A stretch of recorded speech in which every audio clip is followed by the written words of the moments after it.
Hi guys, and welcome back to another True Crime Tuesday. I'm here to talk to you about Blanche Taylor Moore. Blanche Taylor Moore was born on February the 17th in 1933. She was the fifth out of 7 children, so she was a part of a really big family. When the family moved to Burlington in about 1942, her parents Parker and Flonnie worked in just the local mills, and they weren't a really rich family. They were quite poor, as was many other families in that town, so no one was really indifferent, and it was just a town that was just full of poor families that worked at the mills. So when he wasn't working in the local mills, Blanche's father Parker was a self-taught minister, a gambler and an alcoholic who was really abusive in the family, and her mother Flonnie worked as a yarn spinner and brought home $40 a week. Really gave Parker half of the earnings so he can go gamble and pay off his debts. Parker was really abusive in the family, more so towards Blanche. He would abuse her, and he didn't allow any of his children, including Blanche, to have a life outside of home apart from church and school. Blanche was often the one who was known to cop the physical abuse most from Parker, and on top of that, when she was 9 years old, Parker was just selling her to old dirty men and old pedophiles for money and for sex. He did this to pay back all the gambling debts, and he literally just used his daughter and sent her to pedophiles, to old men, to have sex just for money. Basically a prostitute at the age of 9. Now this went into her teen years. It's also understood that Blanche's mother Flonnie knew all about this, but she just didn't want to intervene. I have no idea why, because that would just be the worst horrible thing to have to go through, and for your own mother to know what's going on and not doing anything about it. That would just be so disappointing. Soon after her teenage years, Blanche found out that her father was living a double life. He had another wife and 4 other different children to this other wife, and Flonnie knew about this as well but did nothing about it, and he kept living with their family. Blanche escaped this really abusive household in 1942 when she was 19, as she had met and married 24-year-old James Napoleon Taylor. During their relationship and quite early on, James had displayed abusive characteristics and traits the same as Blanche's father had. He was short-tempered, he started to drink because of the war and the Great Depression, so he was just all over the place mentally and took that out on Blanche, as did her father years prior to this. Apart from all this abuse and all of that jazz, she was known to have a really outgoing, quirky, just a happy personality. She was just loving life being with James, and she just loved him and adored him, and just was so happy to be out of that abusive relationship with her father. So in 1941, at 21 years of age, Blanche started working at Kroger's as a cashier. Kroger's is like a supermarket kind of thing. She started working at Kroger's in 1952 with her long black hair and her really dark eyes. She was absolutely stunning. Everyone loved her. All the men paid a lot of attention to her, and because of this, James drank more. He became a full-blown alcoholic, and he would just go weeks on end without any explanation to Blanche. And like her mother, she gave James half of her earnings so he can pay off his gambling debts and gamble and buy alcohol and just all of that stuff. So in 1956, Parker left Flonnie, and 3 years later, Flonnie finally filed a divorce. And also by 1959, Blanche had worked all the way up to head cashier, so she was going really well in her career. Around this time, a few rumours were going around that Blanche was cheating on her husband with a few co-workers and even some customers. She obviously denied these, and then nothing went past it. She'd just given birth to her second daughter Cynthia, so she was just loving being at home with her and taking care. And she'd also joined a Tupperware group, which we later found out was a cover-up for her cheating on her husband James. So The rumours were true, she was cheating, but she just denied them. Blanche had stated that there was virtually no sex life between her and James. His alcoholism and his incompetence and just his gambling just put a really big wedge in their relationship. They just had no communication, no sex life, so realistically she was getting quite bored. James's abuse got a lot worse too. On one occasion, some bystanders saw that she would be dragged behind their car when they were in an argument because of how angry James was getting. So in 1962, Kroger's got a new assistant manager, 27-year-old Raymond Reed. Raymond was married with 2 boys, and Blanche just took an instant liking to him, an instant attraction. He was giving her, you know, attention, something that she didn't get at home. She didn't even try hide her flirtatious behaviours towards him, even though she was still in a relationship and marriage with James.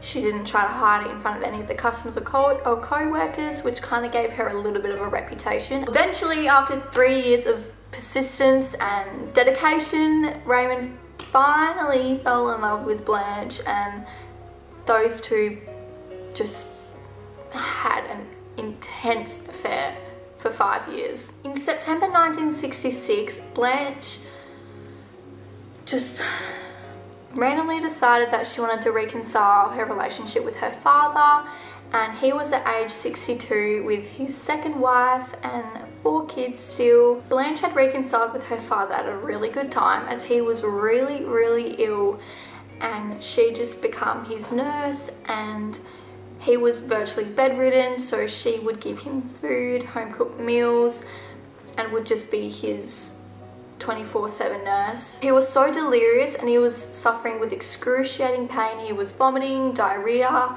stomach pains, just all of this stomach issues that sadly resulted in him having a heart attack and dying a few weeks later. Apparently before he died though, he turned a weird shade of blue and then had a heart attack, and Blanche was right there when it happened. Blanche's husband James also suffered a heart attack weirdly at the same time as her father, though he survived this and he completely changed his life around. He stopped drinking, he stopped gambling, he started focusing more on his daughters and his church. This heart attack was just a massive wake-up call for him. Although as his life was finally getting back on track, his mother Isla got really ill as well, and you know, because of Blanche's father, she thought, okay, I'm going to help my mother-in-law, I'm going to be on her bedside and I'm going to look after her because I've been through this before, I know what to do, kind of thing. She would just feed her ice cream to strengthen her up, and just unfortunately a few hours later Isla had passed away as well. In early 1971, about 5 years after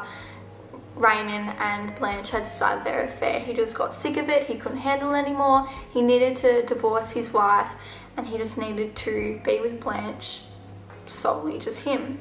He just couldn't hide it anymore, and it was just impossible for him. In 1973, it became official of his divorce with his wife, but you know, Blanche didn't want to leave James or her daughters, so she stayed at home but still continued to have an affair with Raymond. In September of that year, James Taylor got really ill. He had like debilitating flu-like symptoms. He deteriorated really quickly. He lost his hair. He had blisters all over his hands, his feet, and by the time he was on his deathbed, he could no longer eat the food that his wife Blanche had just carefully cooked for him, just home-cooked meals to make him feel a bit more comfortable and have a bit more strength. He just couldn't eat them anymore due to really excruciating stomach pains. Weirdly enough, Blanche was now well known with all these problems with her family. This is the 3rd person now that she had to look after and nurse. She knew exactly what to do and to make him feel comfortable, as she did with her mother-in-law and her father. So she brought James in some ice cream and fed it to him. Sadly, a few hours later, on October 2nd, 1971, 45-year-old James Taylor passed away. Blanche, who was now a widow at 40, was not surprised at all when the doctor had said that he had died from a heart attack, because she saw his face and the blue tint that was on him that mimicked the same thing that happened with her father. So now Blanche was officially single and a widow, so she didn't need to hide her relationship with Raymond anymore, although Raymond had to move around to work for a few times, so he had to accept a new manager job in Winston-Salem, about just a few kilometers away. Because of him moving away and working in a different store, gossip started to fly around Kroger and the store that she was now cheating and getting with other people because she was bored of Raymond, as they had been together for over a decade now. They had said that she had started up a relationship with the new store manager, Kevin Denton, and yeah, as I just said before, she was getting bored now of Raymond, as they'd been together for over a decade, so she thought it was time to start with someone new, although she still was with Raymond, exactly like what had happened with her previous relationship with James. However, this relationship with Kevin Denton ended really quickly, as she had filed a sexual harassment lawsuit against Kroger and Denton. This had happened in October 1985, and Denton was forced to resign and Kroger was forced to pay up $275,000. In 1985, Blanche had also accused of a pervert that had set fire to her home, so she had to move and get an insurance settlement. And when she moved to another mobile home, that also got caught on fire by the same pervert, so she got another insurance payment and moved somewhere else. Now, she had kind of lost her faith, as she was really into Christianity and church, but because of all of this abuse, she kind of lost in touch with her faith. But in Easter Sunday, she met Rev Dwight Moore, who was a pastor of the Carolina United Church of Christ in the rural Alamance. I don't know. Eventually, those two went on some dates and they just had some meals and they just started getting together. He was nice, he was a pastor, although he was divorced. Although, because of her lawsuit against Kroger, she had to hide her relationship with Moore. And weirdly enough, in the relationship with Moore, she asked him to go buy her some ant killer for her, which contained arsenic. In 1986, Raymond Reed was diagnosed with a thing called shingles. He was hospitalized in April that year and died on October 7th in 1986. Doctors had indicated that he died from, I don't know how to pronounce this, Guillain-Barré syndrome. I think I'm pronouncing that properly. So Blanche and Moore began seeing each other after Reed's death publicly, and they had planned to marry in 1997, but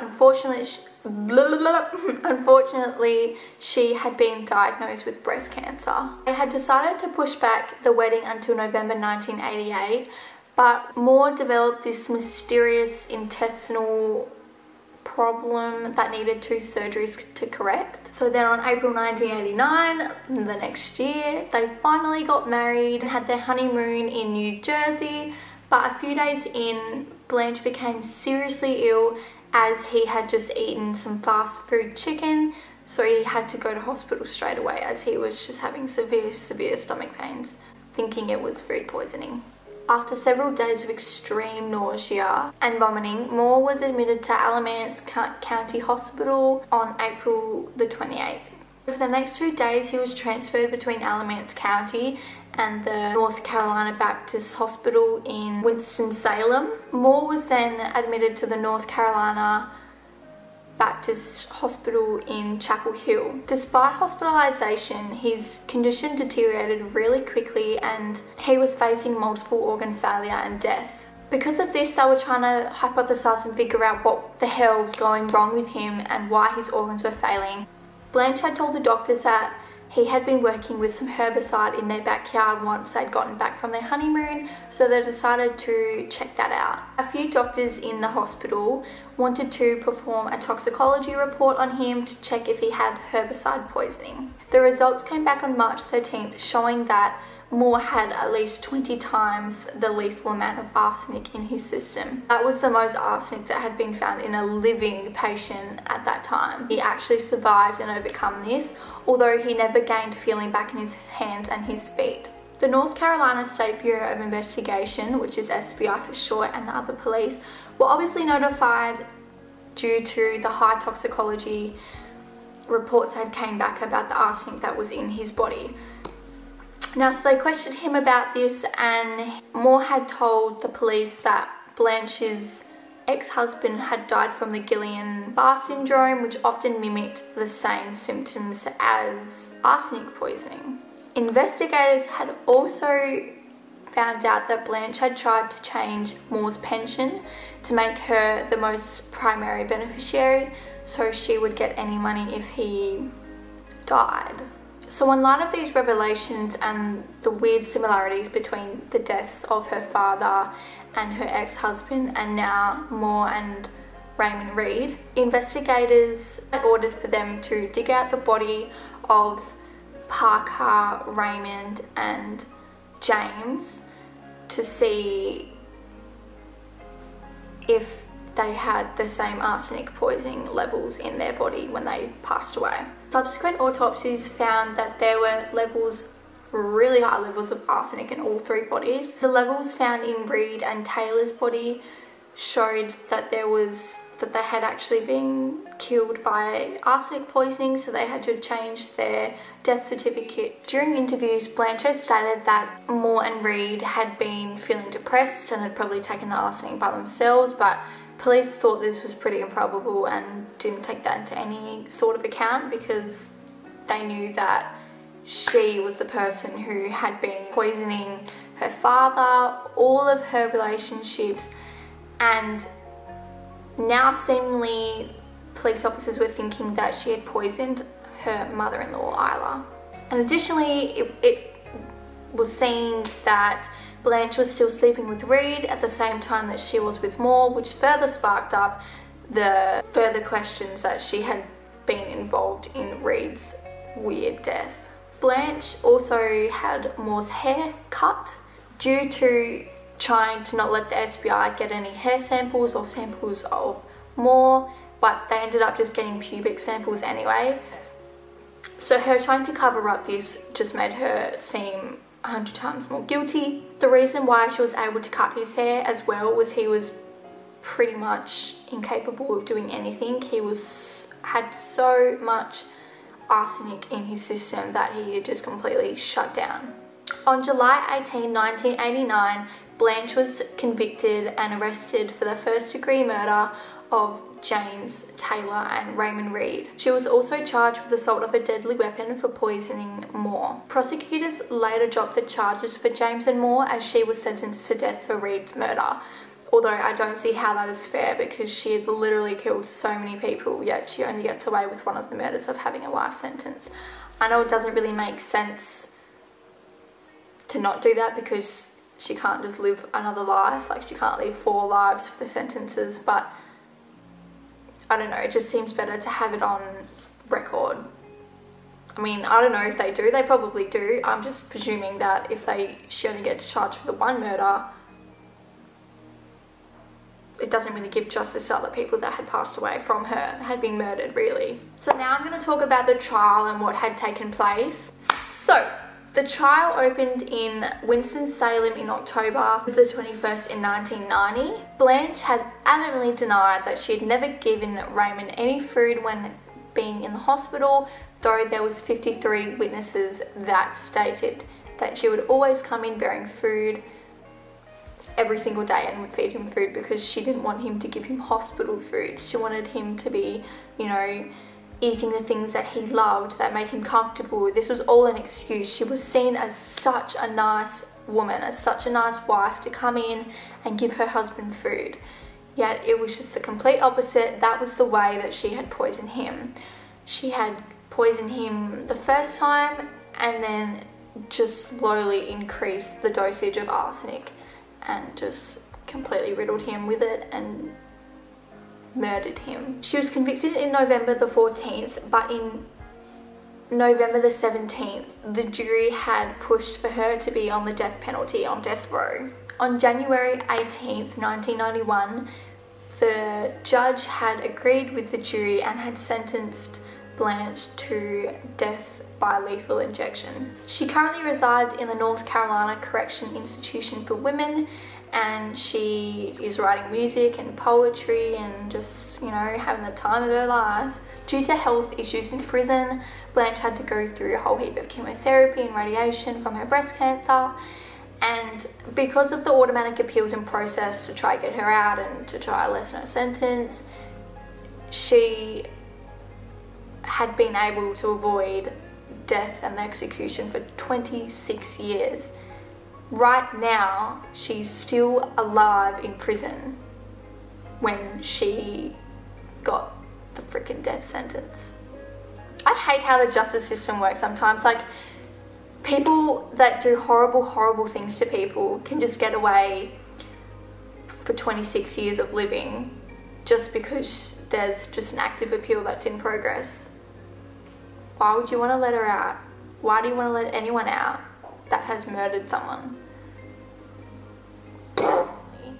I haven't found the motives for this. I presume my personal opinion is probably from the abuse that was given to her from a child from her father.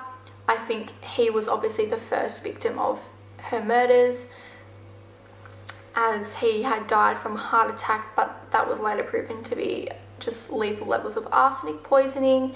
It was just kind of ironic how she wanted to reconcile their relationship years and years and years after she had left. I mean, I know if I had an abusive father, I would definitely not want to have a relationship with him. I would want to steer clear from him and just never see him again. But she came back, and obviously it was for a reason. It was to kill him. Everyone that was abusive to her, like James Taylor, he died. Don't know why Raymond Reed got murdered.